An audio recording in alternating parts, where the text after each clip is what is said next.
আসসালামু আলাইকুম। আজকে আমরা আলোচনা করব গেম থিওরির একটা টপিক, নিম গেম নিয়ে। তো আমরা ধারণা করছি বেসিক গেম থিওরির প্রবলেম নিয়ে আপনাদের ধারণা আছে। তারপরেও আমরা যদি গেম থিওরির প্রবলেমের ফান্ডামেন্টাল বৈশিষ্ট্যগুলো বলি, সেগুলো হলো আমাদের ২ জন প্লেয়ার থাকবে, ২ জন প্লেয়ার থাকবে যারা একজনের পর আরেকজন পর্যায়ক্রমে মুভ দিবে। অর্থাৎ প্রথমে ফার্স্ট প্লেয়ার, তারপর সেকেন্ড, তারপরে ফার্স্ট, তারপর সেকেন্ড, এভাবে চলতে থাকবে। দুইজনই অপটিমাল মুভ দিবে, অর্থাৎ দুইজনই যার পজিশন থেকে বেস্ট যে মুভটা দেওয়া যায় সেই মুভটাই দিবে। কেউই ভুল করবে না এবং সাধারণত খেলায় কে জিতবে বা কে হারবে সেটা ইনপুট ডাটা থেকে আগেই বলে দেওয়া যাবে। তো এবার নিম গেমে আমরা ঢুকতে পারি। তবে সরাসরি নিম গেমে যাওয়ার পূর্বে আমরা একজন নিয়ে দুইটা জিনিস জানব। আমরা যদি একজন নিয়ে আমাদের প্রথম অবজারভেশনটা দেখি, এখানে আছে একাধিক সংখ্যার এক্সর যদি 0 হয় তবে এদের যে কোনো একটি সংখ্যাকে পরিবর্তন করলে তাদের এক্সর অবশ্যই নন জিরো হবে। আমরা যদি একটু উদাহরণ দেখি বিষয়টা ক্লিয়ার হওয়ার জন্য, এখানে আমাদের 4টি সংখ্যা দেওয়া আছে, 8, 9, 12 অ্যান্ড 13, এবং একই সাথে এখানে তাদের বাইনারি রিপ্রেজেন্টেশনগুলো দেওয়া আছে। 8 এর বাইনারি রিপ্রেজেন্টেশন 1000 অ্যান্ড 9, 12, 13 সবার বাইনারি রিপ্রেজেন্টেশন দেওয়া আছে। আমরা যদি এই সংখ্যাগুলোর এক্সর করি তবে এই স্থানীয় মান বা এই বরাবর আমাদের অন আছে 2টা। আমরা জানি জোড় সংখ্যক অনের এক্সর হলো 0 এবং বেজোড় সংখ্যক অন থাকলে তাদের এক্সর হলো 1। তাহলে এখানে যেহেতু জোড় সংখ্যক অন আছে তাহলে এক্সর হবে 0। এই বরাবর কোনো অন নেই, তাহলে এক্সর 0। এই বরাবর অন আছে 2টা, এক্সর 0। এবং এই বরাবর অন আছে 4টা, যাও জোড় সংখ্যা, তাহলে এক্সর হলো 0। তাহলে আমরা বলতে পারি 8 XOR 9 XOR 12 XOR 13 is equals to 0। অর্থাৎ এই শর্ত অনুযায়ী আমরা যদি 8, 9, 12 এবং 13 এর যে কোনো একটা সংখ্যাকে পরিবর্তন করি তাহলে আমরা কোনোভাবেই তাদের এক্সর 0 বানাতে পারবো না, অর্থাৎ তাদের এক্সর অবশ্যই নন জিরো হবে। এখানে ছোট্ট একটা অবজারভেশন হলো, কোনো সংখ্যাকে অন্য সংখ্যা দিয়ে রিপ্লেস করলে তার বাইনারি রিপ্রেজেন্টেশনে অন্তত একটি ডিজিট অবশ্যই পরিবর্তন হবে। আমরা যদি 9কে দিয়ে দেখি, 9 এর বাইনারি রিপ্রেজেন্টেশন কি? বামে অনেকগুলো জিরো, তারপর সর্বশেষে অন 001। তো 9কে যদি আমরা পরিবর্তন করতে চাই, অর্থাৎ 9কে আমরা ধরলাম যে প্রথমে 9কে অন বানাবো, তাহলে অনের বাইনারি রিপ্রেজেন্টেশন কি? অন 0000। অর্থাৎ আমাদের 9কে অন বানাইতে হলে কি এই ডিজিটটাকে চেঞ্জ করতে হয়েছে, ওয়ানটাকে 0 বানাইতে হয়েছে। আবার 9কে যদি আমরা 11 বানাইতে চাই তখন 11-এর বাইনারি রিপ্রেজেন্টেশন কি? 00001011।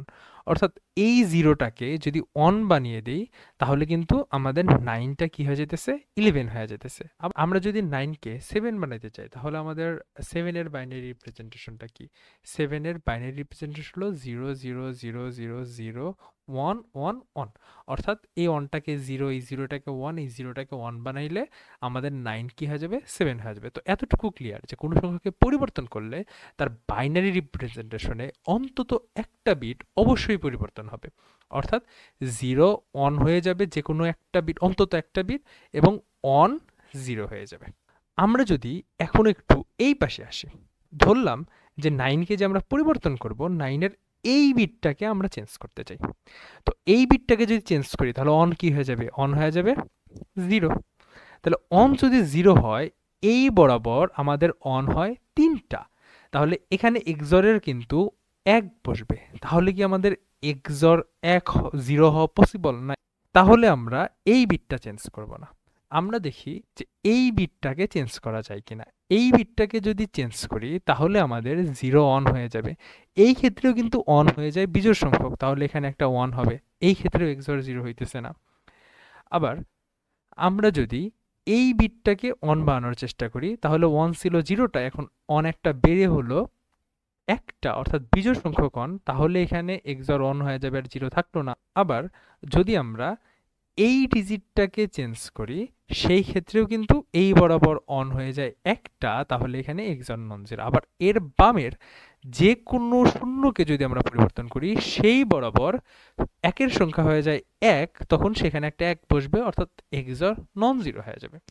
তো এতটুকু আমরা ক্লিয়ারলি বলতে পারি। 9কে যদি আমরা চেঞ্জ করি, যেই পজিশনেই চেঞ্জ করব সেই পজিশন বরাবর যেহেতু জোড় সংখ্যক অন আছে, তখন অনকে জিরো বানাইলে একটা অন কমে গেল, অর্থাৎ জোড় থেকে বিজোড় হয়ে গেল, বা জিরোকে অন বানাইলে একটা অন বেড়ে গেল, অর্থাৎ এক্ষেত্রেও কিন্তু বিজোড় সংখ্যক অন হলো। আর একটা ডিজিটও চেঞ্জ না করলে সংখ্যাটা তো পরিবর্তনই হলো না, অর্থাৎ সংখ্যা পরিবর্তন হইলে আমাদের অবশ্যই এক্সর নন জিরো হবে। তো আশা করি আমাদের এখন আর কারো বিশ্বাস করতে অসুবিধা নাই যে একাধিক সংখ্যার এক্সর যদি জিরো হয় তবে তাদের একটি সংখ্যাকে পরিবর্তন করলে তাদের এক্সর অবশ্যই নন জিরো হবে। এখন যদি আমরা আমাদের এক্সর নিয়ে আমাদের সেকেন্ড অবজারভেশনটা দেখি, তাহলে এখানে আছে একাধিক সংখ্যার এক্সর যদি নন জিরো হয় তবে এদের যে কোনো একটি সংখ্যাকে পরিবর্তন করলে তাদের এক্সর অবশ্যই জিরো বানানো সম্ভব। তার মানে আমরা এর আগে দেখছিলাম জিরো থাকলে তাদেরকে একটাকে পরিবর্তন করলে নন জিরো হবেই, আর এইখানে এক্সর যদি নন জিরো হয় তাহলে একটিকে পরিবর্তন করে জিরো বানানো সম্ভব। একটিকে পরিবর্তন করলে যে জিরো হবেই এরকম না, কিন্তু জিরো বানানো সম্ভব। এখানে আমরা একটা উদাহরণের মাধ্যমে বিষয়টা ক্লিয়ার করি। তো এখানে আমাদের চারটি সংখ্যা দেওয়া আছে 29, 15, 7 অ্যান্ড 22, এবং চারটি সংখ্যারই বাইনারি রিপ্রেজেন্টেশন দেওয়া আছে। আমরা যদি সংখ্যাগুলোর এক্সর বের করি তাহলে এই বরাবর অন আছে তিনটা, অর্থাৎ এক্স যেহেতু অন বেজোড় সংখ্যক তাহলে এক্সর হলো ওয়ান, এই বরাবর তিনটা one, zero zero and zero. তাহলে আমরা বলতে পারি 29 XOR 15 XOR 7 XOR 22 is equals to 3। এখানে বলছে যে যে কোনো একটি সংখ্যাকে পরিবর্তন করে এক্সর জিরো বানানো সম্ভব। এখন এক্সর জিরো হইতে হলে কি হবে? প্রত্যেকটা পজিশনে আমাদের এক্সর জিরো থাকতে হবে, অর্থাৎ প্রত্যেকটা পজিশনে আমাদের জোড় সংখ্যক অন থাকতে হবে। দেখি আমরা আসলে এই জিনিসটা বানাইতে পারি কিনা। যদি আমরা 22কে চেঞ্জ করার চেষ্টা করি, তো এই বরাবর অন আছে অলরেডি দুইটা, তো এই বরাবর আমাদের কোনো চেঞ্জেসের দরকার নাই। এই বরাবর অন আছে দুইটা, জোড় সংখ্যক পরিবর্তনের কোনো দরকার নাই। এই বরাবর অন আছে চারটা, জোড় সংখ্যক পরিবর্তনের কোনো দরকার নাই। কিন্তু এই বরাবর অন আছে তিনটা। এখন 22কে পরিবর্তন করে এই বরাবর অন কি জোড় সংখ্যক বানানো যায়? হ্যাঁ, যায়। কিন্তু আমরা যদি এই অনটাকে জিরো বানিয়ে দিই তাহলে কিন্তু এই বরাবর অন হয়ে যায় দুইটা, তখন এক্সর যেহেতু অন জোড় সংখ্যক এক্সর হয়ে যায় জিরো। আবার এই বরাবর অন আছে তিনটা, এখানে কি আমরা অন কমাইতে পারি? আগের মতো না, এখানে কিন্তু আমরা কমাইতে পারি না, কিন্তু আমরা জিরোকে অন বানিয়ে দিয়ে অন কিন্তু কি করতে পারি? বাড়িয়ে নিতে পারি। অর্থাৎ এই বরাবর চারটা ওয়ানের এক্সর কত? জিরো। অর্থাৎ এইভাবে আমরা 22কে, আমরা যদি এইটা বাইনারিতে বলি, 22কে আমরা কিসে রূপান্তর করলাম? 21-এ রূপান্তর করলাম। 22কে 21-এ পরিবর্তন করে আমরা হলো তাদের এক্সর কিন্তু জিরো বানাইতে পারি। আমরা যদি আরেকটা সংখ্যা পরিবর্তন করার চেষ্টা করি, ধরলাম এবার আমরা কাকে পরিবর্তন করব? 29কে পরিবর্তন করব। তো এই বরাবর চেঞ্জের দরকার নাই, কারণ এই বরাবর অলরেডি জোড় সংখ্যক অন আছে, এই বরাবর জোড় সংখ্যক অন আছে, এই বরাবর জোড় সংখ্যক অন আছে। কিন্তু এই বরাবর যদি দেখি আমাদের তিনটা অন আছে, তো আমরা তিনটা অন এবং এখানে জিরো আছে, তাহলে আমরা একটা অন কিন্তু বাড়াইতে পারি। এখানে জিরোকে অন বানিয়ে দিলে এই বরাবর চারটা অন আছে, তাহলে এক্সর হবে কত? জিরো। আবার এই বরাবর তিনটা অন আছে, তখন আমরা এই অনটাকে জিরো বানিয়ে দিলে আমাদের কিন্তু অন থাকবে দুইটা, তাহলে এক্সর হবে কত? জিরো। অর্থাৎ 29কে যদি আমরা 30-এ রূপান্তর করি আহ, তাহলে কিন্তু আমাদের টোটাল এক্সর কত হবে? জিরো হবে। তো এতটুকু বুঝতেছি যে একাধিক সংখ্যার এক্সর যদি নন জিরো হয় তবে যে কোনো একটি সংখ্যাকে পরিবর্তন করে, অর্থাৎ যে কোনো একটি সংখ্যাকে বাড়িয়ে বা কমিয়ে, আমরা দেখলাম যে এখানে 22কে আমরা কত বানায়া এক্সর জিরো বানাইতে পারতেছিলাম 21, এবং 29কে 30-এ পরিবর্তন করলে আমাদের এক্সর হয় জিরো। অর্থাৎ বাড়িয়ে বা কমিয়ে অবশ্যই জিরো বানানো সম্ভব। এখন এখানে একটা প্রশ্ন, যে আসলে সব সময় কমিয়ে জিরো বানানো কি পসিবল? আসলে পসিবল। আমরা যদি একটু স্টেটমেন্টটা চেঞ্জ করি, একাধিক সংখ্যার এক্সর যদি নন জিরো হয় তবে এদের যে কোনো একটি না, আমরা যে কোনো শব্দটাকে কেটে এখানে লিখলাম অন্তত, অন্তত একটি সংখ্যাকে পরিবর্তন করে পরিবর্তে লিখলাম কমিয়ে। তাদের এক্সর অবশ্যই জিরো বানানো সম্ভব। অর্থাৎ আমাদের স্টেটমেন্টটা তাহলে পুরোপুরি দাঁড়ায় কিভাবে, একাধিক সংখ্যার এক্সর যদি নন জিরো হয় তবে তাদের অন্তত একটি সংখ্যাকে কমিয়ে তাদের এক্সর জিরো বানানো সম্ভব। আচ্ছা, তো এটার প্রুফ কিভাবে আমরা করতে পারি? আমরা এখানে দেখতেছিলাম 29কে কি করা লাগতেছে, 29কে বাড়ানো লাগতেছে এবং 22কে কি করা লাগতেছে, কমানো লাগতেছে। এখানেই কিন্তু আমাদের এমন একটা সংখ্যা অলরেডি আমরা পেয়ে গেছি যাকে কি করা লাগবে, কমানো লাগবে। তো এইটা যদি আমাদের একটিকে কমিয়ে অবশ্যই সম্ভব, এটাকে যদি আমরা একদম প্রুফ করার চেষ্টা করি, আমরা একটা জিনিস দেখি যে যেইখানে আমরা একদম মোস্ট সিগনিফিকেন্ট বিট থেকে আসি, যেইখানে আমাদের অঞ্চল সংখ্যক আছে সেখানে কিন্তু আমাদের কোনো পরিবর্তনের দরকার নাই, এখানেও পরিবর্তনের দরকার নাই, এখানেও পরিবর্তনের দরকার নাই। আমরা পরিবর্তন করতে হবে কোথায়, এইখানে। এখন এইখানে কিন্তু আমরা প্রত্যেকটা সংখ্যাকেই পরিবর্তন করতে পারবো। এইটাকে যদি পরিবর্তন করতে চাই, জিরোকে কি করতে হবে, অন করতে হবে। এখন জিরোকে অন বানাইলে কি, অন বানাইলে সংখ্যাটা কি, মান কি বৃদ্ধি পায়। এবং 15, 7 এবং 22-এর ক্ষেত্রে এখানে কি আছে, 1 আছে, তাহলে এগুলাকে আমাদের কি বানাইতে হবে, জিরো বানাইতে হবে। যেহেতু এগুলাকে জিরো বানাইতে হবে, তো 1কে জিরো বানাইলে কি, মান কি পাবে, হ্রাস পাবে। তো আমরা বলতে পারি যে 15, 7 এবং 22 এগুলোকে কমানোর মাধ্যমে আমরা কি করতে পারি, এক্সর জিরো বানাইতে পারি। এখন এইখানে এক্সর অন আছে দেখেই তো পরিবর্তন করতে হবে। এক্সর অন থাকা মানে কি, বেজোড় সংখ্যক অন থাকা। আর বেজোড় সংখ্যক অন থাকা মানে কি, অন্তত একটা সংখ্যায়, অর্থাৎ কমপক্ষে একটা সংখ্যায় এই পজিশনে এক ছিল দেখেই এখানে এক্সর নন জিরো। অর্থাৎ যেই সংখ্যাটাই এখানে এক থাকবে আমরা সেই সংখ্যাটাকে পরিবর্তন করব। মানে মোস্ট সিগনিফিকেন্ট যে বিটটাকে আমাদের চেঞ্জ করা লাগতেছে, ওই বিটের যেখানে অন থাকবে সেইটাকে যদি আমরা জিরো বানাই তাহলে ওই সংখ্যা অবশ্যই কমবে। কারণ তার ডান পাশের সকল ভ্যালুর মানের সমষ্টির থেকেও ওই পজিশনের একক ভ্যালুর মান কত বেশি। এই জিনিসটা যদি আমরা ক্লিয়ার হই যে আমাদের একদম বাইনারি রিপ্রেজেন্টেশনের সবচেয়ে ডানের বিটের মান কত, 1, তারপর 2, তারপর হলো 4, তারপরের বিটের মান হলো 8, তারপরের বিটের মান 16। দেখুন 2 কিন্তু 1 এর থেকে বড়, আবার এই 1 আর 2 এর যোগফল 3, 3 এর থেকে 4 বড়। 1, 2, 4 এর যোগফল 7, এই 7 এর থেকে 8 বড়। অর্থাৎ এই বিটটাকে যদি অনকে জিরো বানাই, ডান পাশে আমি যত কিছুই করি আমার অবশ্যই এই বিটের মান কি, কমবে। তার মানে এতটুকু আমরা শিওর যে একাধিক সংখ্যার এক্সর যদি নন জিরো হয় তবে এদের অন্তত একটি সংখ্যাকে কমিয়ে তাদের এক্সর জিরো বানানো সম্ভব। আচ্ছা, তো এবার আমরা নিম গেমে প্রবেশ করতে পারি। তো আমরা নিম গেমের একটা বিখ্যাত প্রবলেম দিয়ে শুরু করব, একদম সহজ একটা কর্নার কেস দিয়ে। এলাইস ও ববের কাছে দুইটা কয়েনের পাইল আছে। আমরা দেখতেছি যে এখানে দুইটা কয়েনের পাইল, একটা পাইলে একটা মাত্র কয়েন আছে আর একটা পাইলে তিনটা কয়েন আছে। এলাইস প্রথমে যে কোনো একটি পাইল বেছে নিয়ে সেখান থেকে যে কোনো সংখ্যক কয়েন ফেলে দিতে পারে, ধরলাম বাইরে ফেলে দিতে পারে। তারপর বব আবার যে কোনো একটি পাইল বেছে নিয়ে যে কোনো সংখ্যক কয়েন ফেলে দিতে পারে। এলাইস ও বব কয়েন ফেলতে থাকবে যতক্ষণ না একটি কয়েনও অবশিষ্ট থাকবে, অর্থাৎ সবগুলো পাইল যখন শূন্য হয়ে যাবে তখন তারা খেলা বাদ দেবে। তার আগ পর্যন্ত এলাইস, তারপর বব, তারপর আবার এলাইস, তারপর বব, এইভাবে কয়েন ফেলতে থাকবে। এভাবে এলাইস ও বব, আচ্ছা, আমাদের কাছে পাইল সংখ্যা ও প্রতি পাইলে কয়েন সংখ্যা দেওয়া আছে অলরেডি, আমরা দেখছি। বলতে হবে দুইজনই বেস্ট মুভ দিলে খেলায় কে জিতবে। এখন শুরু করবে কিন্তু এলাইস, তারপরে মুভ দিবে কে, বব। তো আমরা যদি এখানে এলাইজের পক্ষে, যেহেতু এলাইজ শুরু করবে, আমরা এলাইজের মতো করে ভাবি যে এলাইজ যদি একটা ফেলে দেয় তো বব কি করবে, বব সেকেন্ড পাইলটা চুজ করে তিনটাই ফেলে দিবে। তো বব যেহেতু লাস্ট মুভ দিতেছে তাহলে বব কিন্তু জিততেছে। অর্থাৎ যে লাস্ট মুভ দিবে, এখানে একটা কথা উল্লেখ নাই, আচ্ছা, যে প্রথমে কয়েন ফেলতে পারবে না সে পরাজয়ী হবে। অর্থাৎ এই জিনিসটা ইম্পর্টেন্ট যে এলাইস যদি একটা দেয়, বব তিনটাই ফেলে দিবে, তাহলে এলাইস আর দিতে পারবে না, তখন কি করবে, এলাইস পরাজিত হবে। আবার এলাই যদি এই তিনটাই ফেলে দেয়, বব এই একটা ফেলে দিবে, তখন কিন্তু এলাইস আর ফেলতে পারবে না এবং বব জিতে যাবে। তো এলআইসির ক্ষেত্রে অপশন কি, এলআইসি কোনোভাবে জেতা এনশিওর করতে পারে, হ্যাঁ এনশিওর করতে পারে। এলআইস কি করবে, সেকেন্ড পাইলটা চুজ করবে, সেকেন্ড পাইলটা চুজ করে সেকেন্ড পাইল থেকে দুইটা কয়েন ফেলে দিবে। তাহলে দুইটা কয়েন যদি ফেলে দেয় তাহলে দুইটা পাইলে কয়েনের সংখ্যা কত, বাম পাশের কয়েন তো একটা ছিল, ওখানে তো কোনো চেঞ্জ করে না, এবং ডান পাশের কয়েনে পাইলে 2টা কয়েন ফেলে দেওয়ার ফলে আর কয়েন আছে একটা একটা করে, তাহলে আর বর্তমান স্টেট হলো এইটা। এখন এলাইস তো দিল, এখন ববের মুভ।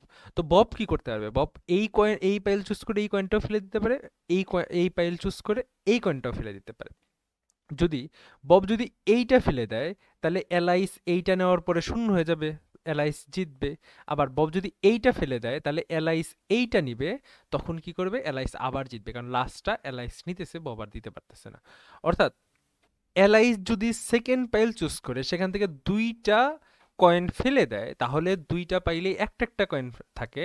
এই ক্ষেত্রে ববের আসলে জেতার কোনো উপায়ই নেই। বব যে কয়েনটা নিবে, এলাইস বাকি কয়েনটা নিয়ে গেমটা শেষ করে দিবে। তো অর্থাৎ এই গেমের যে ইনপুট দেওয়া আছে, সেই ইনপুট দেওয়া থেকে আমরা এতটুকু স্পষ্ট হইতে পারতেছি যে এই গেমটা যদি খেলা হয় সব সময়ই এলাইস জিতবে। কারণ কি, এখানে বলাই আছে যে দুইজনই বেস্ট মুভ দিবে, তার মানে এলাইস ভুল করবে না, ভুল করার কোনো সম্ভাবনা নেই। আমরা জানি গেম থিওরির প্রবলেমে আসলে প্লেয়াররা ভুল করে না। তো এই জিনিসটা তো খুবই সহজ, এই জিনিসটা তো সহজে বোঝা যাইতেছে, কিন্তু সমস্যা হলো আমাদের পাইল তো সবসময় 2টা দেওয়া থাকবে না।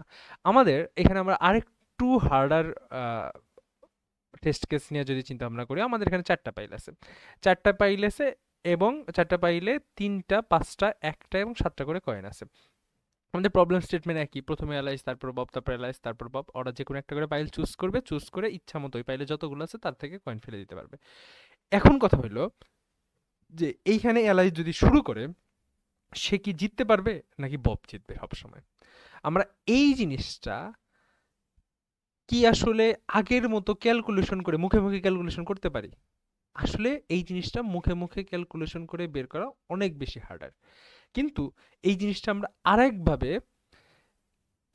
বলতে, আমরা মাত্র যে এক্সরের 2টা অবজারভেশন দেখলাম, সেই এক্সরের 2টা অবজারভেশন থেকে খুব সহজে বুঝতে পারি।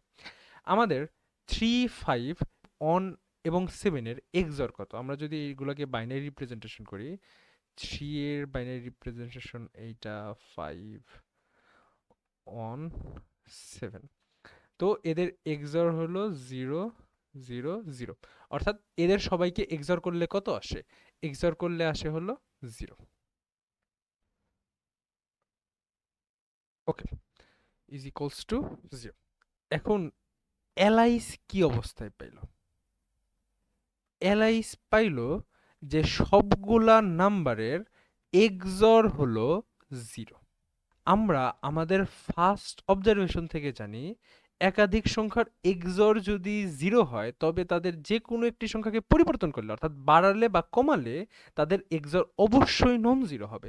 অর্থাৎ এলাইস এখানে যে ধরনের মুভি দিক না কেন, বব প্রত্যেকটা পাইলের সংখ্যা এমন ভাবে যাবে যে তাদের এক্সর কি? Non zero. আবার বব ইচ্ছা করলেই কি করতে পারবে? এলাইসকে জিরোতে ফেলতে পারবে। কেন জিরোতে ফেলতে পারবে? কারণ হলো, আমরা আমাদের সেকেন্ড অবজারভেশন থেকে জানি যে একাধিক সংখ্যার এক্সর যদি নন জিরো হয়, তবে এদের অন্তত একটি সংখ্যাকে কমিয়ে তাদের এক্সর জিরো বানানো সম্ভব। বব ইচ্ছা করলে কি এলাইজের যে পাইলে কয়েন সংখ্যা আছে তাদের এক্সরকে কি জিরো বানাইতে পারবে।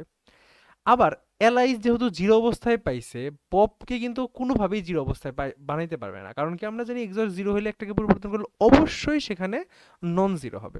এইভাবে এলাইসকে সবসময় বব কিসেতে রাখতে পারবে? জিরো এক্সরে রাখতে পারবে, আর ববকে বাধ্য হয়ে এলাইস নন জিরোতে নিয়ে যাইতে হবে। তো এইরকম করতে করতে একটা সময় কি করবে?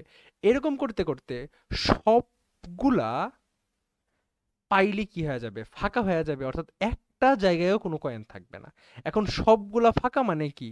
আমাদের কয়েন সংখ্যা কত? 0, 0, 0, 0।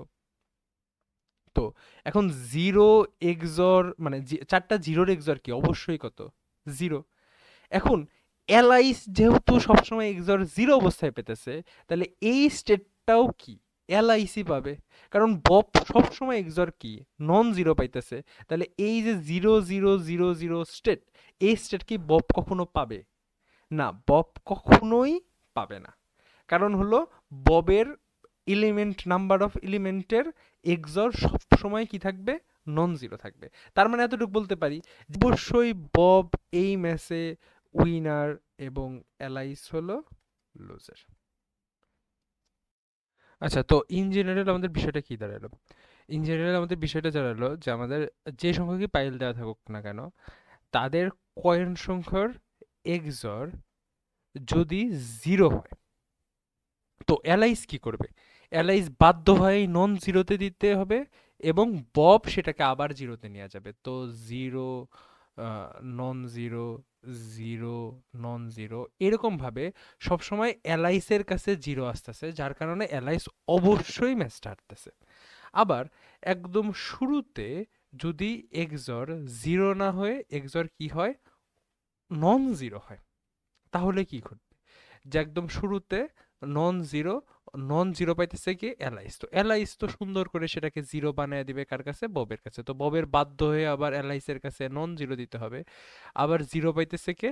বব। তো এখানে আমরা দেখতে পারতেছি যে শুরুতে যদি অ্যালাইস নন জিরো পাইতো তাহলে ববকে সবসময় জিরোতে ফেলতো, যার ফলে সবগুলা পাইল শূন্য, এরকম অবশ্যই কোনো এক পর্যায়ে যায় বব পাইতো। অর্থাৎ আমরা খুব সহজে বলতে পারি যে শুরুতে সবগুলা পাইলের নাম্বার অফ কয়েন্সের এক্সর যদি নন জিরো হয় তাহলে প্রথম প্লেয়ার জিতবে, আর এক্সর যদি জিরো হয় তাহলে সেকেন্ড প্লেয়ার জিতবে।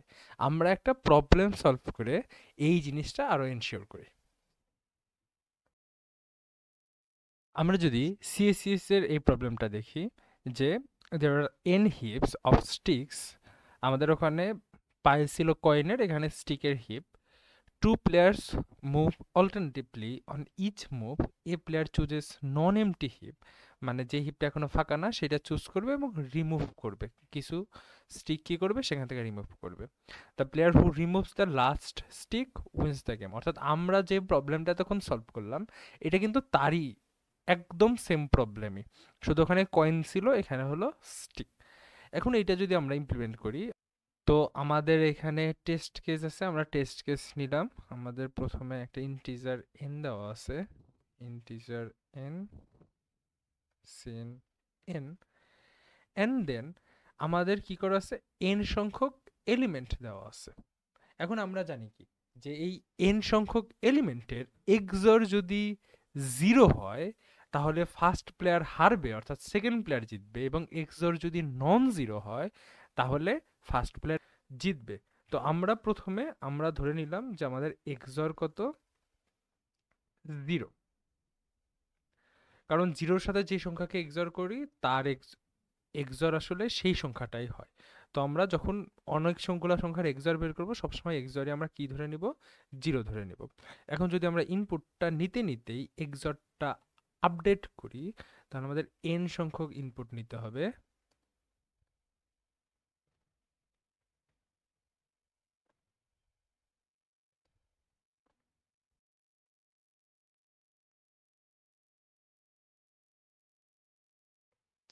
তো আমরা সবগুলো সংখ্যার এক্সর বের করে, সবগুলো সংখ্যা ইনপুট নিয়ে তাদের এক্সর বের করে ফেললাম। এখন যদি এই এক্সরটা 0 না হয়, অর্থাৎ নন জিরো হয়, সেক্ষেত্রে কিন্তু আমাদের আউটপুট হবে কি, ফার্স্ট।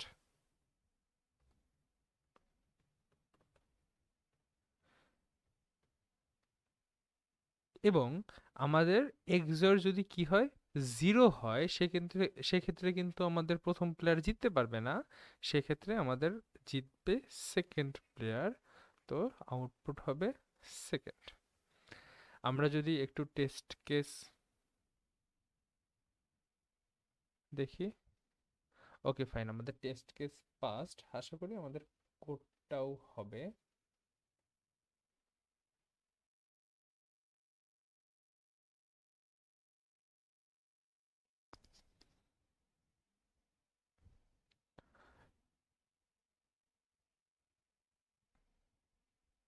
Okay fine. তো আশা করি আমাদের নিম গেম নিয়ে কোনো প্রবলেম নাই। অর্থাৎ নিম গেমে আমরা যে দুইটা এক্সরের দুইটা অবজারভেশন শিখলাম, আমাদের মূলত নিম গেমের ক্ষেত্রে এক্সরের ওই দুইটা অবজারভেশন দিয়ে আমাদের প্রবলেম সলভ করতে হয়। অর্থাৎ নিম গেম আমরা পড়ার পরে এখানে এক্সর কিভাবে কাজে লাগে এই জিনিসটা আমাদের হয়তোবা নিম সম্বন্ধে ধারণা না থাকলে বোঝাটা খুবই টাফ। আশা করি আমাদের সবারই এই জিনিসটা এখন ক্লিয়ার হয়েছে। তো এখন আমরা নিম যেহেতু দেখলাম, নিমের কিছু ভেরিয়েশনও দেখার চেষ্টা করি। তো আমরা নিমের যে ফার্স্ট ভেরিয়েশনটা দেখব সেটার নাম কি? Miser name. তো মাইজার নেমটা কি? মাইজার নেমের গেম একদম সেম, যে দুজন প্লেয়ারের কাছে কিছু পাইল থাকবে, কয়েন থাকবে, এবং তারা একজন একটা করে পাইল চুজ করে সেখান থেকে কিছু সংখ্যক পাইল বা সেই পাইলের সবগুলো কয়েনই তারা ফেলে দিতে পারবে। কিন্তু এখানে পার্থক্যটা কি? পার্থক্যটা হলো যে প্লেয়ার শেষে কয়েন ফেলবে সেটা জেনারেল নেমে কি হারতেছিল, জিততেছিল, কিন্তু এখানে যে প্লেয়ার শেষে কয়েন ফেলবে সে হারবে। অর্থাৎ আমি শেষে ফেলতে চাইবো না, শেষে ফেললে আমি কি হারবো, আর আগে আমি শেষে ফেলতে চাইতাম যে শেষে ফেললে আমি কি জিতবো। তো মাইজার নিমে এখানে কি আসলে তাহলে নিমের ঠিক উল্টা? আমরা কি বলতে পারি যে নিমের ঠিক অপোজিট? যে আমরা ওখানে দেখছিলাম যে এক্সর যদি নন জিরো হয় তাহলে জিতবো, আর এক্সর যদি জিরো হয় তাহলে কি হারবো। অর্থাৎ এইখানে আমরা দেখতেছিলাম যে এলাইস জেতে, এলাইস জেতে কারণ কি? আমরা তখন তো আর এক্সর করে দেখতেছিলাম না, 1 আর 3 এর এক্সর হলো 2, যেহেতু এটা নন জিরো তাহলে ফার্স্ট প্লেয়ার জিতবে, অর্থাৎ এলাইস জিতবে। তাহলে এখানে তো বব জেতার কথা। আসলে দেখি যে এইখানে বব জেতে কিনা। এখানে এলাইস কি করতে পারে? এলাইসের যেহেতু ফার্স্ট মুভ, আমরা আবার এলাইস থেকে চিন্তা করি। তো অ্যালাইস এইখানে এই তিনটাই ফেলে দিতে পারে, এই পাইলটা চুজ করে এই তিনটাই ফেলে দিতে পারে। তো তাহলে গেমের বর্তমান স্টেট কি? বব কিভাবে পাবে? বব পাবে যে একটা মাত্র পাইল আছে, সেখানে একটা কয়েন আছে। তো ববের আসলে এই কয়েনটা নেওয়া ছাড়া কোনো উপায় আছে না, এই কয়েনটা নেওয়া ছাড়া উপায় নাই। তো অ্যালাইস কিন্তু এখানে ইচ্ছা করলেই জিততে পারে, যেহেতু অপটিমাল খেলা, অ্যালাইস অবশ্যই জিতবে। তার মানে এইখানে মাইজার নিমের ক্ষেত্রে উইনার অ্যালাইস, আবার জেনারেল নিমের ক্ষেত্রে উইনার কিন্তু অ্যালাইস। তাহলে এতটুকু আমরা শিওর যে মাইজার নিম কোনোভাবেই নিম গেমের অপোজিট না। তো তাহলে মাইজারে আমরা এক্সট্রা কি অবজারভেশন লাগে? আমরা প্রথমে মাইজারের একটা কর্নার কেস নিয়ে আলোচনা করি। মাইজারের একটা কর্নার কেস হলো যে মাইজারে সবগুলো যদি সবগুলো পাইলে যদি একটা করে কয়েন থাকে তাহলে কি ঘটবে? তো ধরলাম এইরকম সবগুলো পাইলে একটা করে কয়েন আছে, এরকম পাইল আছে কয়টা? 4টা। তো 4টা থাকলে কি হবে? অ্যালাইস এইটা নিক, এইটা নিক, এইটা নিক, এইটা নিক, এগুলোকে কোনো ডিফারেন্স মেক করে না, ডিফারেন্স মেক করে না। কারণ হলো যেখান থেকে একটা নিক বাকি 3টা পাইলে একটা একটা করে থাকবে। ধরলাম অ্যালাইস এইটা নিল, বব এইটা নিল, অ্যালাইস এইটা নিল, বব এইটা নিল। তার মানে যখন জোর সংখ্যক থাকলো বব লাস্টে নিল, তার মানে কি অ্যালাইস হইল উইনার। আবার যদি বেজোড় সংখ্যক থাকে, অ্যালাইস এইটা নিল, বব এইটা নিল, অ্যালাইস এইটা নিল, বব এইটা নিল, অ্যালাইসকে এটা নিতেই হবে, তাহলে এই ক্ষেত্রে কি বব হইল উইনার। তাহলে যদি সবগুলো পাইলে যদি একটা করে কয়েন থাকে, তাহলে জোড় সংখ্যক এরকম পাইল থাকলে ফার্স্ট প্লেয়ার উইনার হবে, আর বেজোড় সংখ্যক এরকম পাইল থাকলে সেকেন্ড প্লেয়ার উইনার হবে। এটা কি আসলে নিমের শর্ত মানতেছে না? এটা কিন্তু নিমের শর্ত মানতেছে না। কারণ জোড় সংখ্যক অনের এক্সর কত? জিরো। এক্সর জিরো হইলে সেকেন্ড প্লেয়ার উইনার হওয়ার কথা ছিল, কিন্তু আমরা এখানে দেখতেছি ফার্স্ট প্লেয়ার উইনার হইতেছে। আবার বেজোড় সংখ্যক অনের এক্সর কত? ওয়ান। তো এক্সর নন জিরো হইলে ফার্স্ট প্লেয়ার জেতার কথা ছিল, কিন্তু এইখানে কিন্তু সেকেন্ড প্লেয়ার জিততেছে। তো আমরা দেখলাম যে একটা কর্নার কেস, একটা কর্নার কেস কি? সবগুলা পাইলে যদি একটা করে কয়েন থাকে, তাহলে এই ক্ষেত্রে আমাদের জেনারেল নিমের কি হয়? অপোজিট জন উইনার হয়। আচ্ছা, তো এই কর্নার কেস থেকে কি আমরা কখনো কোনোভাবে সলিউশনে আসতে পারি? আসলে এই কর্নার কেসটা থেকেই সলিউশনে আসা পসিবল। কিভাবে? ধরলাম যে আমাদের সবগুলো পাইলেই একটা করে কয়েন আছে, শুধু একটা পাইল আছে যেখানে কি একাধিক কয়েন আছে। আচ্ছা, তো এইরকম পজিশন থেকে সব সময়ই যেটা পসিবল, সব সময় উইন পসিবল। কেন এরকম পজিশন থেকে সব সময় যেটা পসিবল সেটা বোঝাই। এখানে যেরকম আমাদের কি আছে, 3টা বেজোড় সংখ্যক আছে, তাহলে আমি কি করব? আমি ধরলাম অ্যালাইস, তাহলে আমি এই সবগুলোকে ফাইলা দিলাম। তাহলে বব এইটা নিতে বাধ্য, আমি আবার এইটা নিব, বব আবার এইটা নিতে কি বাধ্য, তাহলে আমি কি অবশ্যই জিতলাম। আবার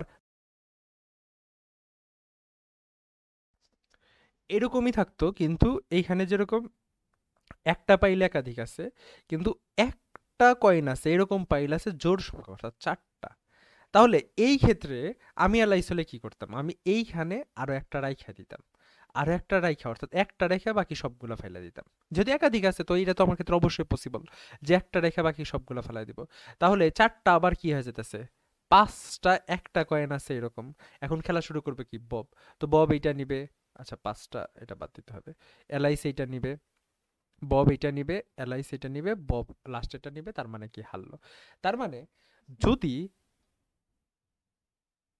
সবগুলা কয়েনে সবগুলা পাইলে একটা করে কয়েন আছে, শুধুমাত্র একটাতে একাধিক কয়েন আছে, এইরকম স্টেট থাকে, তাহলে সেই পর্যায়ে যে থাকবে সে অবশ্যই ম্যাচটা জিতবে।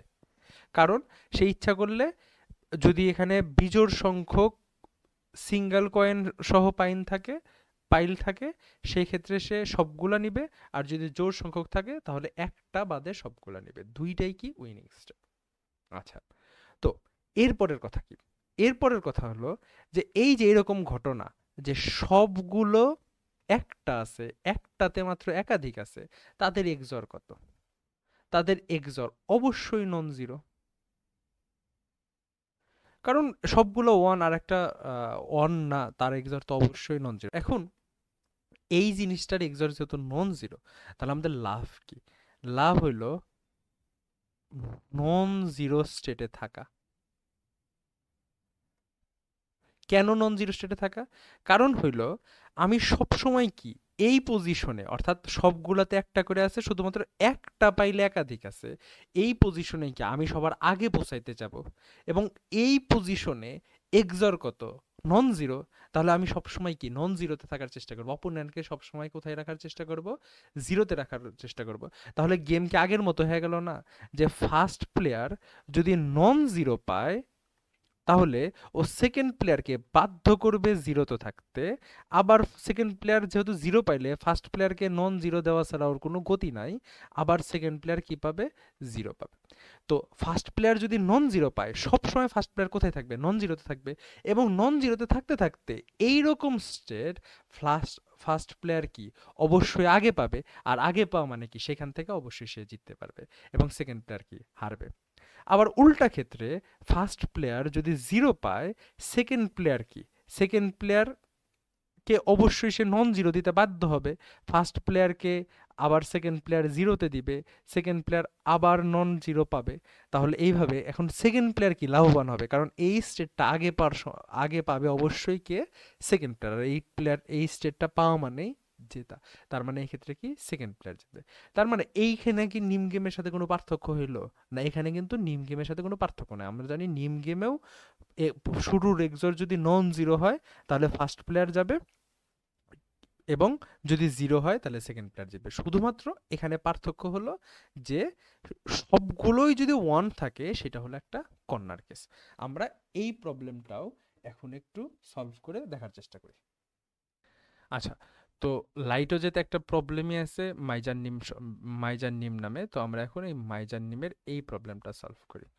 তো আমরা এখন যে স্টেটমেন্ট দেখলাম সেই স্টেটমেন্ট এখানে টেস্ট কেস আছে, তাহলে আমরা টেস্ট কেসের ভিতরে নিব। তো আমাদের কি প্রথমে একটা ইন্টিজার দেওয়া থাকবে, সেটা হলো কে, ইন্টিজার কে, তারপর সি ইন কে। একইভাবে পাইলে পাথর সংখ্যা দেওয়া আছে। এখন প্রথমে এলাইস খেলবে, এলাইস আর বব কে জিতবে সেটা আমাকে প্রিন্ট করতে হবে। এইখানে আমরা এক্সর স্টোর করার জন্য একটা ভেরিয়েবল নিই, ইন্টিজার এক্সর ইকুয়ালস টু 0। এখন আহ, সবগুলো যদি ওয়ান থাকে তাহলে কিন্তু আমাদের অ্যান্সার হবে ভিন্ন রকম। তো কোনোটা অন, সবগুলো অন কিনা সেইটা চেক করার জন্য আমরা একটা বুলিয়ান ভেরিয়েবল নিই, ফ্ল্যাগ ইজ ইকুয়ালস টু আমরা 0 ধরলাম। তো আমরা এখন দেখি কিভাবে কন্ট্রোল করা যায়। Integer I is equals to,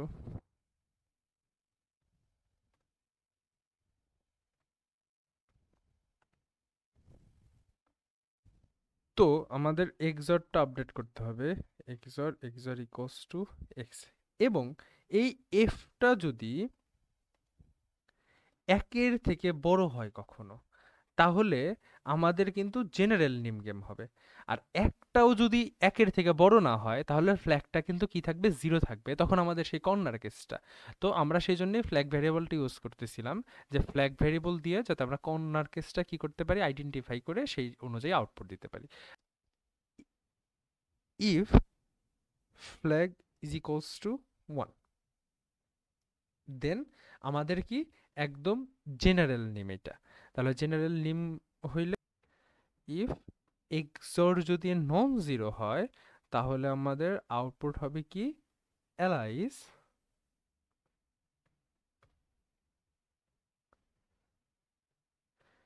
এবং এক্সর যদি জিরো হয় তাহলে আমাদের আউটপুট হবে কত, বব।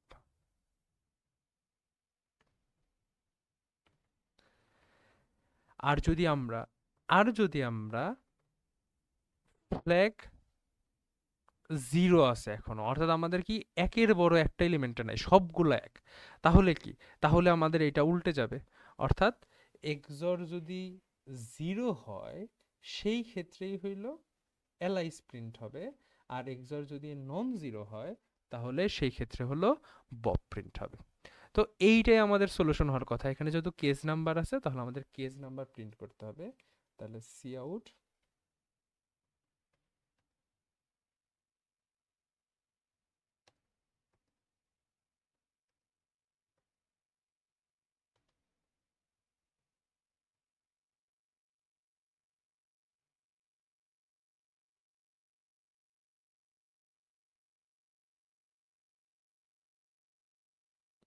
তো এটা যদি আমরা একটু সাবমিট দিয়ে দেখি।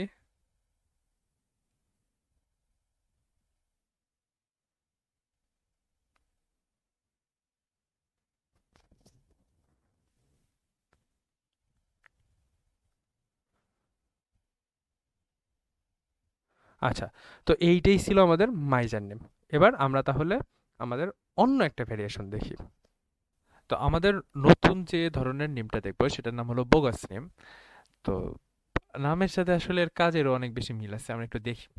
একদম পুরো নিম গেমই পার্থক্য শুধু কি, যে অ্যালাইস খেলা শুরু করবে এক্স পরিমাণ কয়েন নিয়ে এবং বব খেলা শুরু করবে ওয়াই পরিমাণ কয়েন নিয়ে।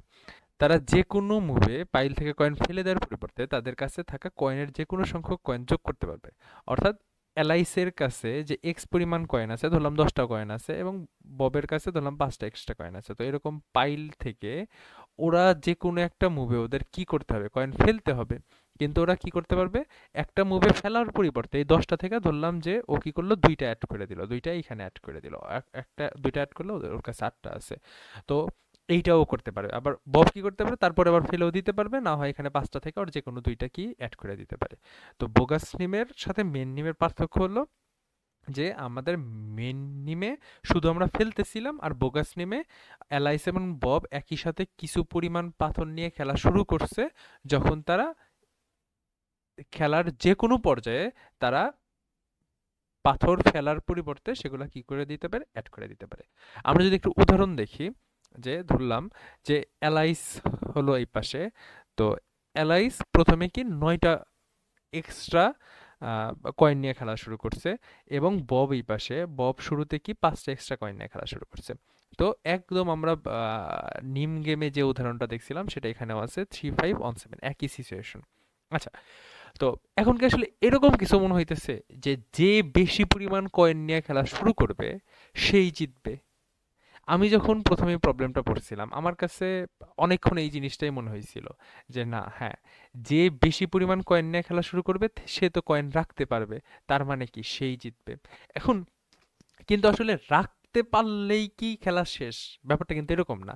ধরলাম ওইখান থেকে 3টা কয়েন নিয়ে কি করলো, এখানে রাখলো, যে কোনো একটা পাইলে, এইটা এইটা এইটা এইটা যে কোনো একটা পাইলে রাখলো। এখন বব কি করতে পারে?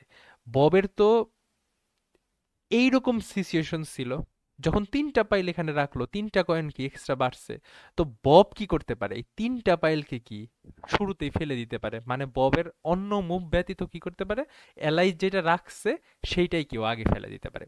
এখন আমরা নিম গেমে জানতাম যে কে জিতবে, এলাইজ জিতবে নাকি বব জিতবে, কে জিতবে সেটা আগে থেকেই কি প্রেডিক্ট করা যায়। এখন এলাইস, আমি যদি প্লেয়ার হইতাম, আমি এলাইস, তো আমি আগে থেকেই প্রেডিক্ট করতেছি কি আমি ম্যাচটা হারবো, আমি আগে থেকে খেলা শুরু করার আগেই জানি আমি ম্যাচটা হারবো।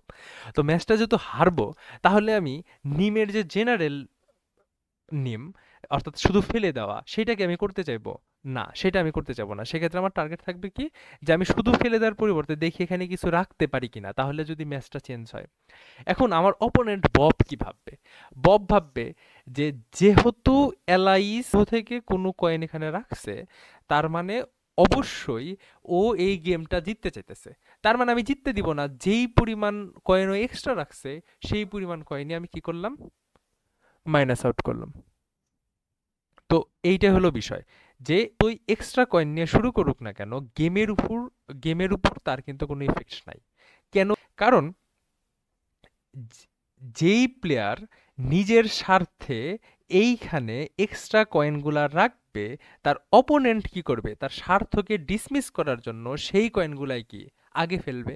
তার মানে এইটা কিন্তু জেনারেল নিমের সাথে এইটার কোনো পার্থক্যই নেই। তার মানে এই এক্স এর ভ্যালু, ওয়াই এর ভ্যালু, যা ইচ্ছা তাই হোক, সেইটার সাথে এগুলোর কোনো সম্পর্কই নেই। অর্থাৎ আমরা শুধুমাত্র এই কয়টা সংখ্যার এক্সঅর করব। এই কয়টা সংখ্যার এক্সঅর যদি 0 হয়, তাহলে আমরা বলতে পারবো যে আমাদের সেকেন্ড প্লেয়ার জিতবে। আর যদি এইগুলার এক্সঅর নন জিরো হয়, তাহলে ফার্স্ট প্লেয়ার জিতবে। এক্স এবং ওয়াই এর ভ্যালুর কোনো কার্যকারিতাই নেই এই গেমের ক্ষেত্রে। তো এই ছিল আজকে আমাদের নিম নিয়ে আলোচনা। তো নিমের আরও কিছু ভেরিয়েশন আছে, আমি চেষ্টা করব অন্য কোনো দিন নিমের আরও কোনো ভেরিয়েশন নিয়ে আলোচনা করার জন্য। তো আজকে এই পর্যন্তই। আসসালামু আলাইকুম।